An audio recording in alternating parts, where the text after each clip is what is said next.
Assalamualaikum warahmatullahi wabarakatuh. Waalaikumsalam warahmatullahi wabarakatuh. Bagaimana kabar Bu Harni hari ini? Ya, alhamdulillah baik, Bu Novi. Alhamdulillah. Terima kasih atas Ya. waktu yang diberikan kepada Bu Harni. Untuk saya hari ini ingin mengadakan wawancara, di mana wawancara ini saya lakukan untuk mendapatkan sebuah wacana tentang praktik pengambilan keputusan yang selama ini dijalankan oleh Bu Harni sebagai kepala sekolah di SD Negeri 4 Wates, terutama nanti untuk kasus-kasus yang dimana ada nilai-nilai kebajikan yang sering bersinggungan gitu, atau untuk kasus-kasus dilema etika yang sama-sama benar. Ya, untuk itu kami mohon nanti akan saya sampaikan beberapa pertanyaan. Nanti mohon jawaban dari Bu Harni. Untuk pertanyaan pertama, Bu. Selama ini bagaimana Ibu dapat mengidentifikasi kasus-kasus yang merupakan dilema etika atau bujukan moral? Terima kasih Mbak Novi atas pertanyaannya.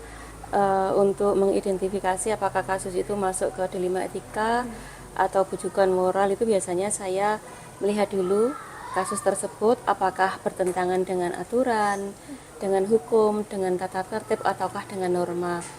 Nah, kalau misalnya kasus itu bertentangan dengan norma, hukum, tata tertib, itu biasanya masuk ke dalam bujukan moral. Tetapi ada juga seorang kepala sekolah itu dihadapkan pada kasus yang semuanya sama-sama baik. Nah, kepala sekolah harus mengambil kebijakan salah satu kasus yang harus diambil. Nah, itu biasanya merupakan sebuah dilema bagi kepala sekolah untuk mengambil keputusan itu. Berarti lebih mengenali kasusnya dulu gitu.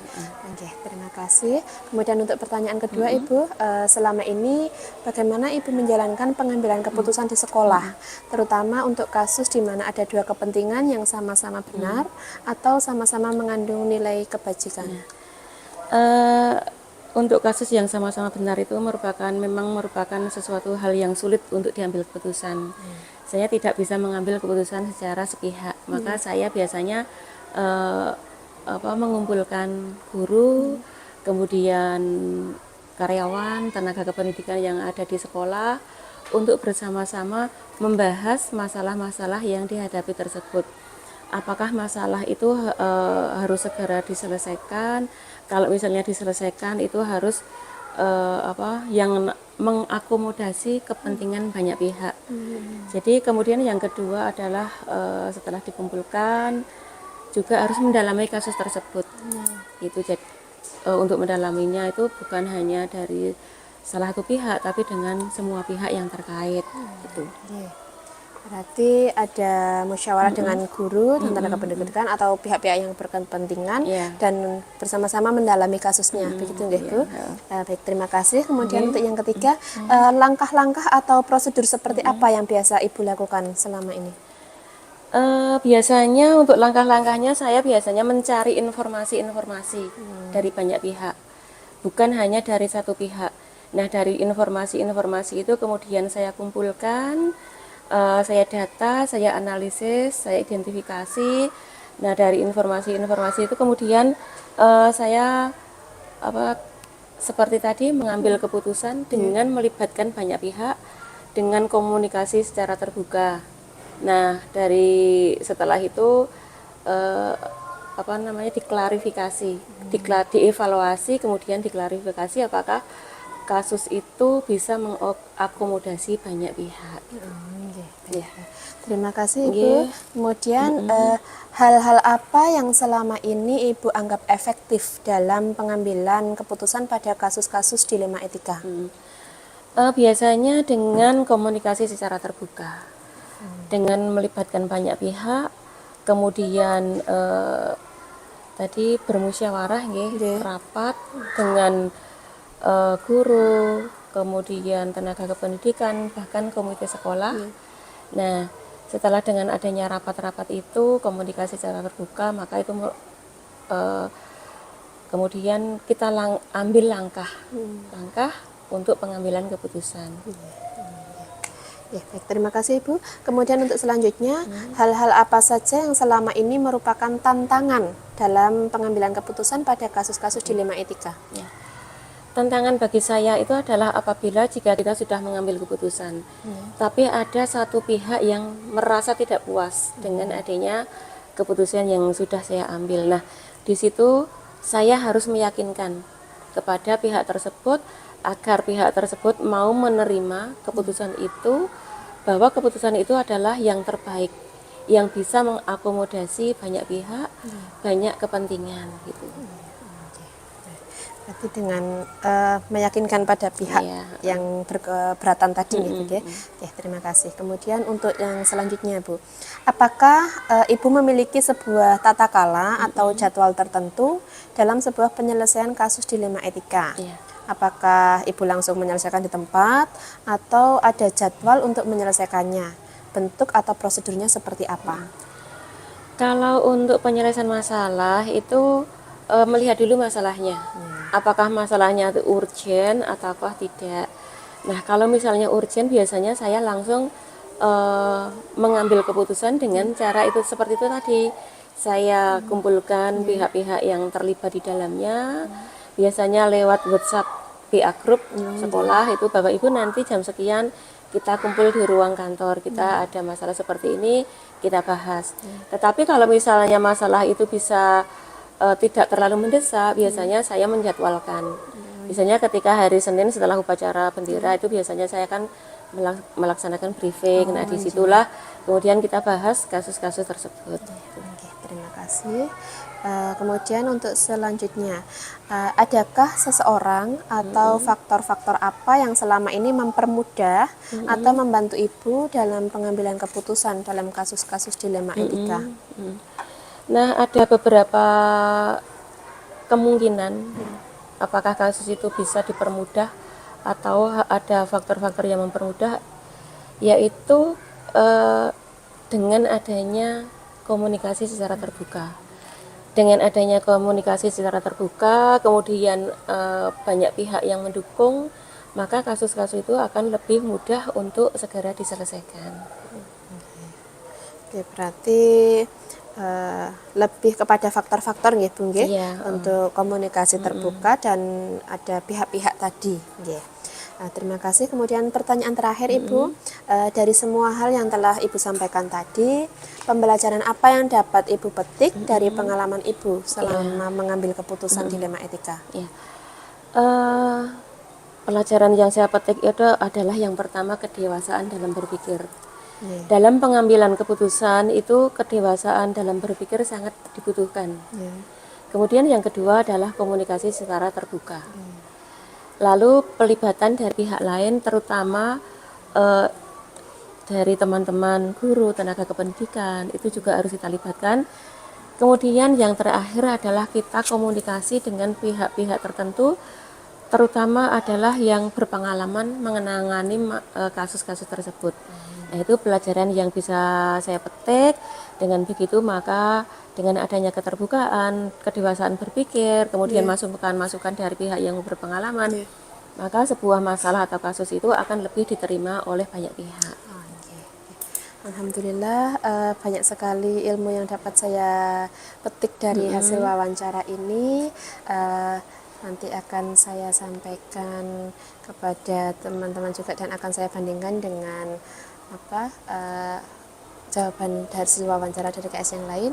Untuk itu sekali lagi saya ucapkan terima kasih kepada Ibu atas kesediaan dan segala ilmu yang telah diberikan kepada saya dalam wawancara ini. Semoga bermanfaat bagi saya. Amin. Dan semoga Ibu selalu diberikan kesehatan, keberkahan. Saya rasa cukup wawancaranya hari ini. Mohon maaf bila dalam wawancara ini ada hal-hal yang kurang berkenan.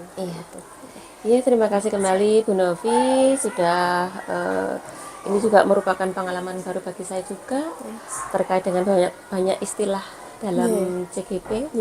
Terutama tadi ada bujukan moral, ada dilematika yang sebenarnya itu adalah istilah-istilah baru dan semoga nanti Bu Novi bisa melaksanakan ketugasan CGP dengan lancar dan lulus dengan hasil yang terbaik. Amin. Terima kasih Bu. Saya akhiri. Assalamualaikum warahmatullahi wabarakatuh. Waalaikumsalam warahmatullahi wabarakatuh.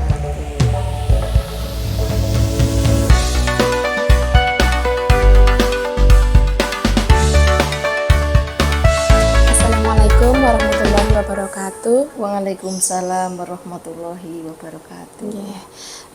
Mohon izin kepada Ibu Sukamsina, Kepala SD Negeri Percobaan 4. Saya Noviarini Puji Lestari, CGP dari SD Negeri 4 Wates. Mohon izin untuk mengadakan wawancara terkait dengan praktik pengambilan keputusan yang selama ini dijalankan Ibu sebagai kepala sekolah, terutama untuk kasus-kasus yang dimana nilai-nilai kebajikan saling bersinggungan atau untuk kasus-kasus dilema etika yang sama-sama benar. Jadi Ibu nanti mohon izin untuk berbagi ilmu kepada saya. Ya, terima kasih kepada Bu Novi yang telah berkenan hadir di SD Negeri Percobaan 4 untuk melakukan wawancara, dan monggo silahkan untuk memulainya wawancara ini. Terima Saya kasih siap nanti untuk menjawab semampu saya. Alhamdulillah. Terima kasih Ibu. Langsung saja saya sampaikan beberapa pertanyaan yang menjadi panduan saya untuk wawancara kali ini. Untuk pertanyaan pertama, selama ini bagaimana Ibu dapat mengidentifikasi kasus-kasus yang merupakan dilema etika atau bujukan moral? Tentunya kita harus paham dulu apa itu dilema etika dan bujukan moral. Nah, kalau dilema etika berarti kan ada permasalahan ataupun keputusan yang nilainya kebajikan kedua-duanya adalah benar ya. Kalau yang satu bujukan moral itu yang satu salah, yang satu benar. Nah, di situ kita harus paham dulu. Setelah itu kita identifikasi masalah itu masuk yang mana, masuk yang bujukan moral ataupun dilema etika. Baik, terima kasih Ibu. Jadi memahami kedua pengertian dari dilema etika dan bujukan moral, kemudian mengidentifikasi dari kasus tersebut nih Bu. Terima kasih. Kemudian untuk pertanyaan kedua Ibu, selama ini bagaimana Ibu menjalankan pengambilan keputusan di sekolah, terutama untuk kasus di mana ada dua kepentingan yang sama-sama benar atau sama-sama mengandung nilai kebajikan? Tentunya kita yang biasa kami lakukan adalah dengan mengadakan musyawarah. Dengan mengadakan musyawarah, dan di musyawarah itu tentunya perlu etika tadi, etika yang nanti suatu keputusan itu tidak memihak salah satu, tetapi berguna untuk semua pihak. Jadi kemudian kita melakukan dengan beberapa langkah ya. Untuk yang pertama tentunya kita harus mengenali dulu konflik nilai itu, nilai yang bertentangan tadi kita kenali dulu dengan sebaik-baiknya ya. Nilai-nilai tadi yang sama-sama benar. Kemudian yang selanjutnya adalah menentukan pihak yang terlibat. Siapa saja pihak yang terlibat di dalam konflik atau masalah yang kita hadapi atau situasi itu. Kemudian yang selanjutnya adalah kita harus mengumpulkan data atau fakta yang relevan atau sesuai untuk mendukung tadi dalam pengambilan keputusan. Kemudian yang selanjutnya setelah kita menentukan pihak yang terkait, kemudian kita sudah mengenal konflik itu atau masalah itu, kemudian mengumpulkan fakta atau data yang relevan, selanjutnya kita mengidentifikasi masalah. Kita identifikasi masalah itu semuanya melalui musyawarah ya, musyawarah dengan Bapak Ibu guru, dengan tenaga pendidikan, dan tentunya pihak terkait itu tadi tergantung masalahnya apa. Kalau mungkin perlu dengan orang tua, perlu dengan komite sekolah dan sebagainya. Kemudian setelah itu kita harus bisa mencari alternatif solusi, solusinya untuk memecahkan masalah itu. Setelah kita berusaha untuk mencari solusi, kita evaluasi dulu alternatif solusi itu mana yang kira-kira bisa kita gunakan ya. Atau setelah kita bermusyawarah dengan Bapak Ibu guru, mana solusi yang terbaik. Setelah itu kita pilih. Setelah kita musyawarah, kita pilih inilah yang terbaik, solusi yang mungkin bisa kita lakukan. Setelah itu kita lakukan apa atau kita implementasikan solusi tadi yang kita pilih itu untuk memecahkan masalah itu. Nah, setelah itu juga setelah kita mengimplementasikan, melakukan solusi-solusi yang tadi sudah disepakati, berarti yang terakhir juga kita harus mengevaluasi lagi solusi itu apakah sudah baik atau masih perlu pemikiran lebih lanjut. Kalau sudah baik ya kita lanjutkan, kalau masih banyak mungkin kekurangan berarti kita perbaiki bersama. Itu. Baik Ibu, terima kasih. Lengkap sekali apa yang sudah Ibu paparkan dari tadi untuk menjalankan pengambilan keputusannya sudah sampai pada langkah-langkahnya, mulai dari mengenali konflik sampai dengan evaluasi dan tindak lanjutnya, begitu nggih Bu? Walaupun dengan sederhana yang bisa kita kerjakan bersama Bapak Ibu guru. Mohon maaf untuk terkait dengan pengambilan keputusan ini kan Ibu tadi menyampaikan dari evaluasi kemudian memilih mana yang terbaik itu, apakah ada hal yang mendasari Ibu, hal mendasar yang sehingga Ibu lebih memilih atau menitik beratkan pada hal ini lebih baik begitu? Itu tentunya kita juga berpedoman pada etika-etika yang berlaku baik di masyarakat maupun di sekolah kita. Kemudian kita tentunya yang paling penting dalam keputusan itu kita harus bisa bersikap adil, bersikap adil, tidak merugikan salah satu pihak. Jadi semuanya itu kita perhatikan, tetapi juga kita skala prioritas. Ada skala prioritasnya. Saya tambahkan skala prioritas begitu nggih. Baik, terima kasih Ibu. Kemudian untuk selanjutnya hal-hal apa saja yang selama ini Anda anggap efektif dalam pengambilan keputusan dalam kasus dilema etika?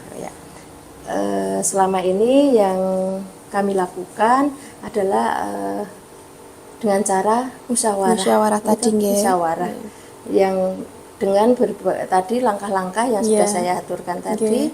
Dari pengenalan nilai-nilai, kemudian sampai dengan solusi yang kita pakai. Nah itu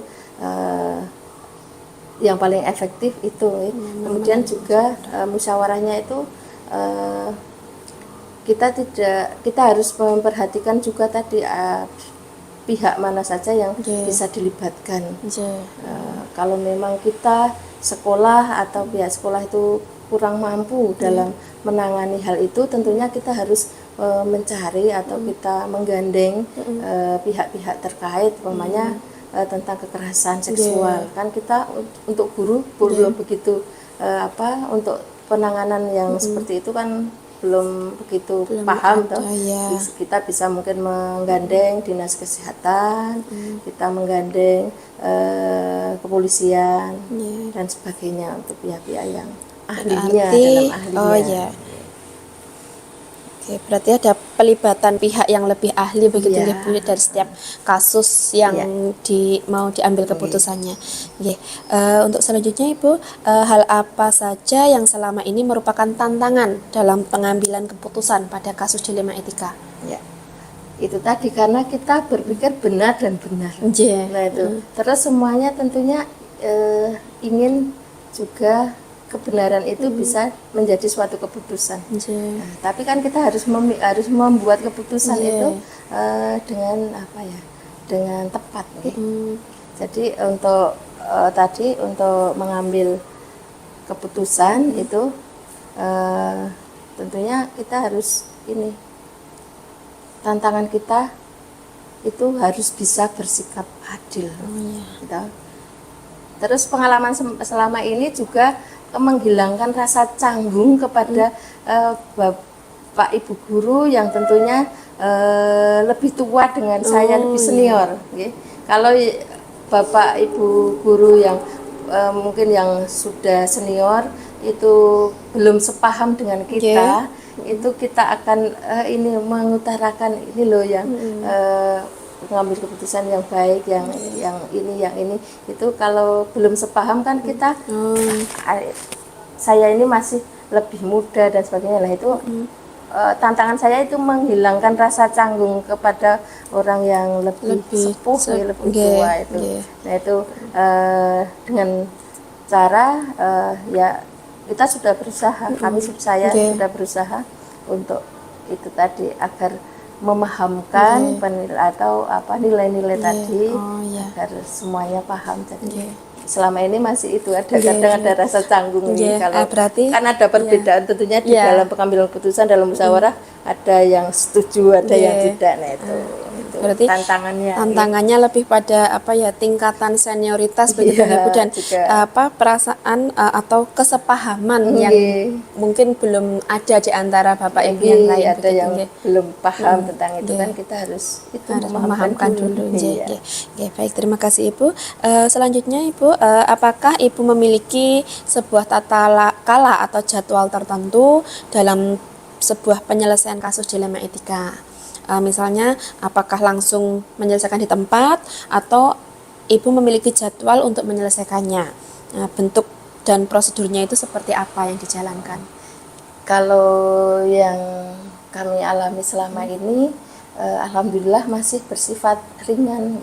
Jadi untuk pemecahan masalah tadi tentunya ditentukan dengan berat ringannya konflik atau masalah itu. Kalau ringan yang sudah saya lakukan atau kami lakukan di sekolah kami itu segera saja di tempat itu juga segera, kemudian agar tidak menambah masalah lagi, jadi segera diatasi.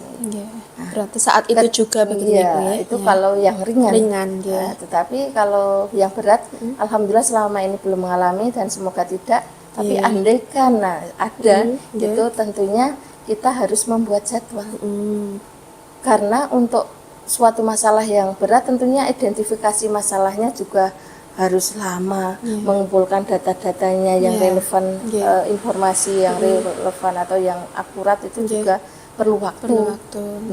Pihak yang terlibat pun tentunya akan tidak hanya guru dan tenaga pendidikan di sekolah itu, tentunya dengan pihak-pihak atau yang ahli dalam situasi atau konflik itu. Jadi kalau berat tentunya harus pakai jadwal. Kita perlu janjian dulu dengan ini kapan bisa kita bermusyawarah. Nah, itu berarti kita bisa menentukan jadwal janjian kapan kita bisa itu tadi mencari solusi-solusinya. Berarti kalau saya simpulkan nanti tergantung kasusnya, berat ringan kasusnya. Baik, terima kasih Ibu. Selanjutnya Ibu, adakah seseorang atau faktor-faktor apa yang selama ini mempermudah atau membantu Ibu dalam pengambilan keputusan dalam kasus dilema etika? Tentunya yang paling tadi seseorang yang seseorang atau faktor-faktor yang mempermudah atau membantu yang mempermudah kita dalam mengambil keputusan. Kalau kita di sekolah, kami di sekolah berarti yang faktor seorang itu adalah berarti teman-teman guru kita, teman guru dan juga tenaga pendidikan. Nah, yang paling juga membantu itu kalau konflik atau masalah itu ada yang mungkin sekolah tidak mampu atau belum mampu untuk menangani. Nah itu berarti kita juga yang paling membantu itu adalah pihak dari luar yang pihak yang berkompeten atau ahli di masalah itu. Itu yang paling membantu. Pihak luar yang lebih kompeten Baik, terima kasih. Nah, untuk pertanyaan terakhir Ibu, dari semua hal yang sudah Ibu sampaikan, pembelajaran apa yang dapat Ibu petik dari pengalaman Ibu selama ini dalam mengambil keputusan dilema etika? Pengalaman yang pertama, di dalam mengambil suatu keputusan, langkah yang kami anggap lebih baiklah yang itu adalah dengan cara musyawarah. Musyawarah yang mencapai mufakat gitu. Terus tentunya di dalam mengambil keputusan kita jangan gegabah. Kita harus hati-hati. Kita harus bersikap adil kepada semua pihak, Oke. tidak mementingkan salah satu pihak. Jadi pengalaman seperti ini, kalau kita ingin memutuskan itu, pikiran kita harus pikiran dalam keadaan yang jernih. Iya. Pikiran yang Pikirannya jernih, harus jernih, kita ya. harus hati-hati. Kemudian juga kita bisa tadi dengan langkah musyawarah dengan pihak-pihak yang berkompeten. Iya. Itu Ya, mungkin ada lagi Ibu? itu ya itu Sudah. saja. Oke, oke. Alhamdulillah, terima kasih. Banyak sekali pelajaran yang dapat saya ambil dari musyawarah kita hari ini. Tentunya apa yang saya tanyakan, apa yang saya ambil dari Ibu menambah wawasan saya dalam proses belajar saya. Nanti semoga bermanfaat untuk saya dan juga teman-teman, dan juga semoga kepada Ibu diberikan keberkahan, sehat Amin. selalu. Amin. Apalagi dalam pengambilan keputusan nanti akan lebih baik lagi ke depannya. Ya, terima kasih atas kepercayaan wawancara Iya. dengan saya, dan mohon maaf apabila jawaban saya kurang memuaskan. Ya, insya Allah ini Mungkin sudah. ada beberapa hal yang kurang pas. Saya juga terbuka Ya. dan juga menerima apabila ada masukan dari Ibu Novi yang selama ini juga sudah sebagai guru penggerak. Tentunya sudah banyak pengalaman yang didapat dari sebagai guru penggerak. Nah, itu jadi mohon maaf apabila ada mungkin kekurang pasan dalam saya menjawab, dan semoga walaupun sedikit tadi yang saya aturkan ada manfaatnya. Amin. Ada Ya, salah amin. mohon dimaafkan. Ya, sama-sama Ibu. Sekali lagi saya ucapkan terima kasih atas waktu dan ilmu yang sudah Ibu berikan kepada saya. Saya juga mohon maaf apabila dalam kita berinteraksi hari ini ada hal-hal yang dirasa kurang pas di hati Ibu. Saya mohon maaf yang Sama-sama sebesar-besarnya. tidak ada salahnya. Ya, nah, untuk itu karena dirasa juga cukup, saya mohon pamit Ibu. Ya. Terima kasih. Saya akhiri. Assalamualaikum warahmatullahi wabarakatuh. Waalaikumsalam warahmatullahi wabarakatuh. Terima kasih.